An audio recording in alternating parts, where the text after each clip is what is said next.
Welcome to Stuck, Time to Improv. I'm Mary Scott with Business Riff, and I want startups to be wildly successful.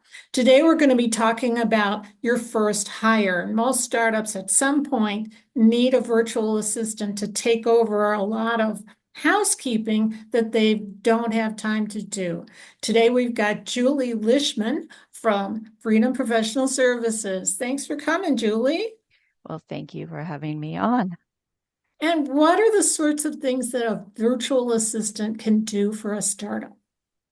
Well, sometimes we call it administrivia. It's the back office tasks and projects, anything that is non-revenue generating, and things that are getting in the way of you as the business owner doing those revenue generating um, tasks that only you can and should be doing yourself.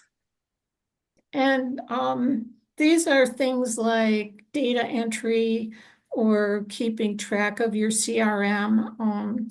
Talk a little bit about how a CRM can help a startup.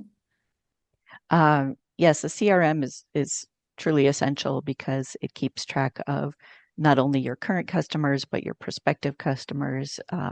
It reminds you when to reach back out to them, helps you make notes on the conversation or interactions that you've had with them, and is usually connected to your email list if you have an email that goes out to them. So that's essential. Managing your email inbox is another essential task, calendaring, so many administrative assistant functions that your VA can tackle for you. And some VAs are really experts in real niche areas, right? So you can find a social media expert, and particularly a LinkedIn virtual assistant or a Facebook virtual assistant. And sometimes they're really good at marketing or graphic design. And so you need to know for your company what skill sets you actually need. When someone's planning to actually hire a VA, about how much time is involved in training a VA? It should be a minimal amount of training. If you have proprietary software for your company, of course, that might take a little more than if you're just using Salesforce, for instance, and Microsoft Office. Um, so it really should be minimal, and that VA should be able to hit the ground running. So it is very important to match their skill set to what you're looking for. You also need to make sure that they know what your mission is and what your elevator pitch is for your company. So they need to know enough about your company to be a spokesperson, right? Yes, that is very true.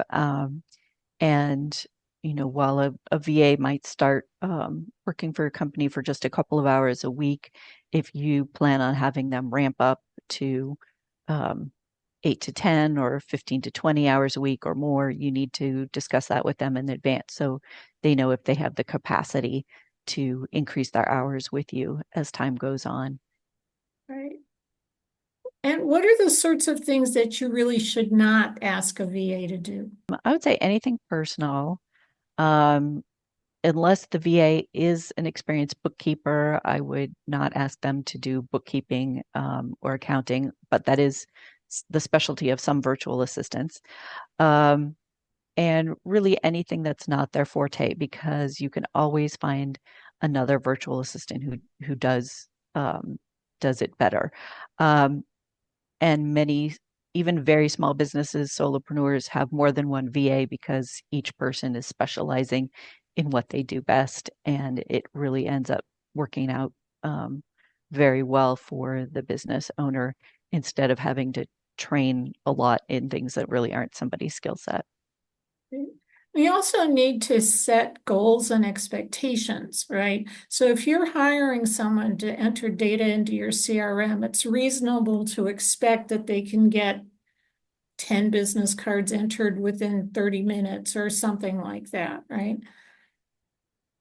Yes, definitely, especially for something like that. If you're paying them by the hour, it might be better to negotiate a per project price.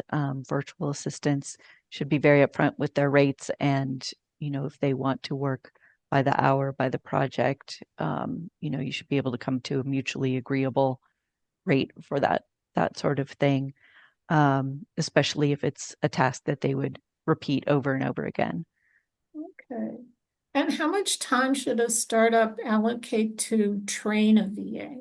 They should be able to get fully on board within 5 hours or less. If your business is very complicated and unusual, or you have a lot of proprietary software, um, that might be a little more. If it's your basic Microsoft Office and Salesforce and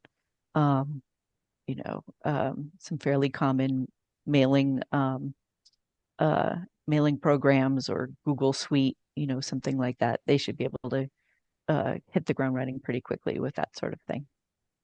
Okay. And when does a startup know it's time to hire? I would say if you feel like you're being bogged down by all those little tasks and projects, if you feel like you're wearing too many hats, if your ability to deliver your service or product to your client is being hampered by not having a VA, it's past time really to start thinking about hiring.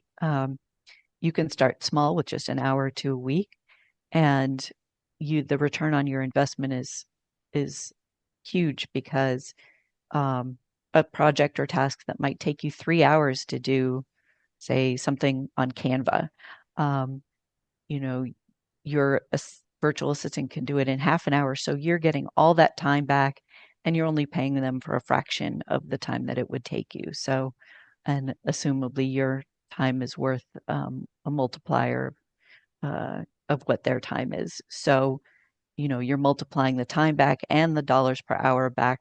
And so it can be, like a 12 times investment, um, return on investment for working with the VA. Sounds good. Thank you so much, Julie. Do you have any other tips for startups about working with the VA? Definitely meet with 3 or 4 at least. Don't meet with endless numbers of them, but I would say 3 or 4 is a good number. If you can get recommendations from somebody else who's already using that VA or that VA service, or you can use traditional job posting methods like LinkedIn and Indeed and ZipRecruiter to find one. There are also specific VA job boards. Um, you can use sites like Fiverr and Upwork, but you really need to um, consider whether those are a good fit for you depending on the type of VA that you need. Right. Well, thank you again for coming. And I'm Mary Scott Thank with you. Business Riff. I want startups to be wildly successful. And one of the best things you can do to accomplish that is book a call with me at businessriff.com. And join us again next time for Stuck, Time to Improv.